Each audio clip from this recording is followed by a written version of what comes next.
Hi friends, story பிடிச்சிருந்தா மறக்காமல் like பண்ணி சப்ஸ்கிரைப் பண்ணுங்க செல்லக்குட்டீஸ். வாங்க வீடியோக்குள்ளார போகலாம். நீங்காத நினைவுகள் அத்தியாயம் 21. விஹன் மித்ராவின் மேல் கோபம் கொண்டு அன்று முழுவதும் அவளுடன் பேசாமல் முறைத்து கொண்டே திரிந்தான். மித்ராவும் அவனிடம் சென்று பேச்சு கொடுத்து பார்க்க அவன் எதையும் கண்டு கொள்ளாமல் விலகியே போனான். அன்று இரவு மித்ராவும் அவன் அறைக்கு வந்து விஹனுடன் சேர்ந்து படுத்து கொள்ள விஹன் பயந்து துள்ளியபடி எழுந்தமர்ந்தான். இங்கே எதுக்கு வந்து தூங்குற? நான் என்னங்க பண்ணுறது, பாட்டி தான் ஊர் ரூமுக்கே போன்னு சொல்லி என்னை துரத்தி விட்டாங்க. நான் உங்ககிட்ட ஆல்ரெடி சொல்லியிருக்கேன்ல, நம்ம ஒரே ரூமில் இருக்கக்கூடாதுன்னு. இருந்தால் என்ன, நான் என்ன உங்களை கடிச்சா திங்க போகிறேன்? சரி, இதுக்கு தான் இங்கே தங்க வேணான்னு படித்து சொன்னேன். ஏதோ கொஞ்ச நாள் இங்கே இருக்க கூட விட மாட்டீங்களா? உங்களுக்கு இஷ்டம் இல்லாட்டி நாளைக்கே கிளம்பிடலாம். இன்றைக்கி மட்டும் இங்கே அட்ஜஸ்ட் பண்ணிக்கோங்க என்றவள் வேகமாக எழுந்து வெளியில் சென்று விட்டாள். சிறிது நேரம் அமர்ந்திருந்தவனுக்கு அவள் மனநோகம் பேசியது புரிய தன்னையே நொந்தவன் அவளை தேடிக்கொண்டு வெளியில் வந்தான். பாட்டியின் அருகில் அவள் படுத்திருக்கவில்லை என்பதை பார்த்தவனுக்கு எங்கு சென்றாள் என்ற பயம் வர பின்வாசல் கதவு லேசாக திறந்திருப்பதை பார்த்து வெளியில் வந்தான்.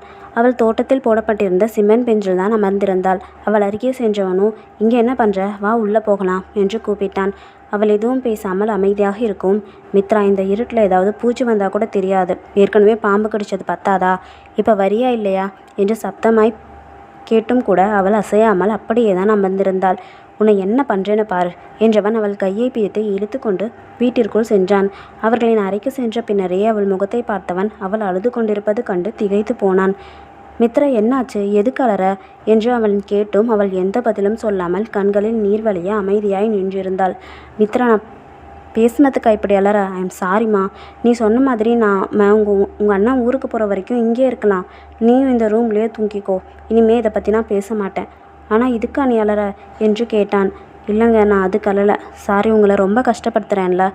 நீங்கள் இங்கே இருக்க வேணாம், நாளைக்கே வீட்டுக்கு கிளம்புங்க.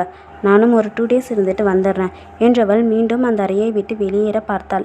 அவள் கையை பிடித்து தடுத்தவன், இப்போ எங்கே போகிற என்று கேட்டான். நான் பாட்டியோடவே தூங்கிக்கிறேன்.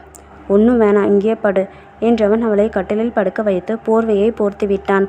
அவள் அருகே வந்து படுத்து கண்மூடியவனுக்கு அவளின் அழுத முகமே கண்முன் வர அவனுக்கு ஏதோ பிரச்சனை என்று தோன்றியது. பின்னர் அவள் இந்த மாதிரியான சாதாரண விஷயத்திற்கெல்லாம் அழமாட்டாள் என்று அவனுக்கு நன்றாகவே தெரியும். ஆனாலும் அப்படி என்ன பிரச்சனை இருந்துவிடப் போகிறது என்று யோசித்தவனுக்கு எதுவும் குறிப்படாமல் போக பேசாமல் அவளிடமே கேட்டுவிடலாம் என்று நினைத்தவன் அவளை பார்க்க அந்த இருட்டிலும் அவள் கண்களை துடைத்தபடி இருப்பது அவனுக்கு நன்றாகவே தெரிந்தது. மித்ரா என்று அவன் கூப்பிட, என்ன ஏதாவது வேணுமா என்று கேட்டாள். எதுக்கு பழுதுட்டு இருக்க? கொஞ்ச நாளாகவே நான் உன்னை நோட் பண்ணிட்டு தான் இருக்கேன். நீ சரியாகவே இல்லை. ஏதாவது பிரச்சனையா? அப்படியெல்லாம் ஒன்றும் இல்லைங்க. பொய் சொல்கிற மித்ரா. இப்போ நீ என்னென்னு சொல்ல போறியா இல்லையா என்று கேட்டவன் எழுந்து சென்று லைட்டை போட்டுவிட்டு அவளையும் எழுப்பி அமர வைத்தான். என்ன பிரச்சனைன்னு சொல்லு மித்ரா. சஞ்சய் அவனிடம் சொன்னதையெல்லாம் மித்ரா இகனிடம் கொட்டிவிட்டு மீண்டும் அழத் தொடங்கினாள். இகனுக்கு ஒன்றுமே புரியவில்லை. சஞ்சய் தன்னிடம் இருந்து கூட இந்த விஷயங்களை மறைத்திருப்பான் என்பதை அவனால் நம்பவே முடியவில்லை. வெகு நேரம் அழுது கொண்டிருந்தவளை அணைத்து ஆறுதல் படுத்தி அப்படியே தூங்கவும் செய்தான். அடுத்த நாள் காலையில் சஞ்சயிடம் சென்றவன், இதற்கு தான் அவசரமாக மித்ராவுக்கும் எனக்கும் கல்யாணம் பண்ணி வச்சியா என்று கேட்க, அர்ஜுன், சாரிடா, இந்த விஷயத்தை பற்றி உங்ககிட்ட சொல்லக்கூடாதுன்னு தான் நினச்சேன். பட் மித்ரா என்கிட்ட கேட்டப்ப என்னால் மறுக்க முடியல அர்ஜுன்.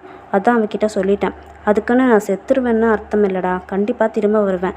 அப்படி ஒரு வேளை நான் வராமல் போயிட்டான், நீ மித்ராவை பத்திரமா பார்த்துக்கணும். சஞ்சய், நீ இன்னும் பழைய மாதிரியே நினச்சிட்டு இருக்க.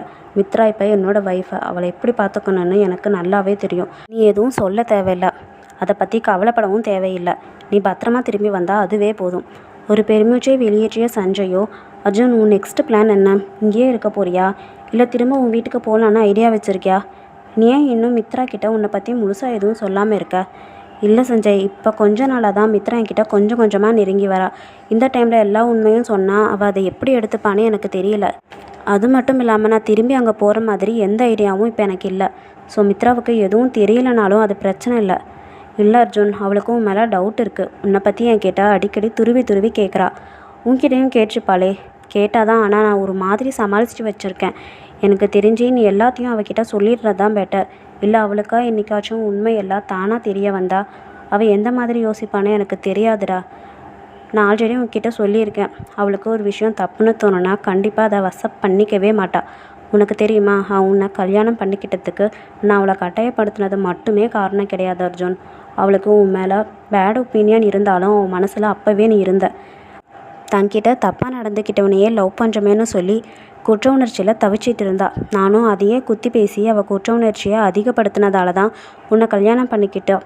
மற்றபடி அவன் மனசில் நீ இல்லைன்னா அவள் அசால்ட்டாக எல்லாத்தையும் தூக்கி போட்டுட்டு போயிருப்பா. நீ முடிஞ்ச வர சீக்கிரமாகவே எல்லாத்தையும் மித்ரா கிட்ட சொல்ல பாரு அர்ஜுன் என்று சஞ்சயிடம் தலையாட்டி வைத்தான். ஆனால் இவற்றையெல்லாம் அவனிடம் சொல்ல அவனுக்கு கடைசி வரை வாய்ப்பே கிடைக்கவில்லை. ஓகே ஃப்ரெண்ட்ஸ், ஸ்டோரி எப்படி போகுதுன்னு கமெண்ட்டில் சொல்லுங்கள். லைக் பண்ணி சப்ஸ்கிரைப் பண்ணுங்கள் செல்லக்குட்டீஸ். பாய்.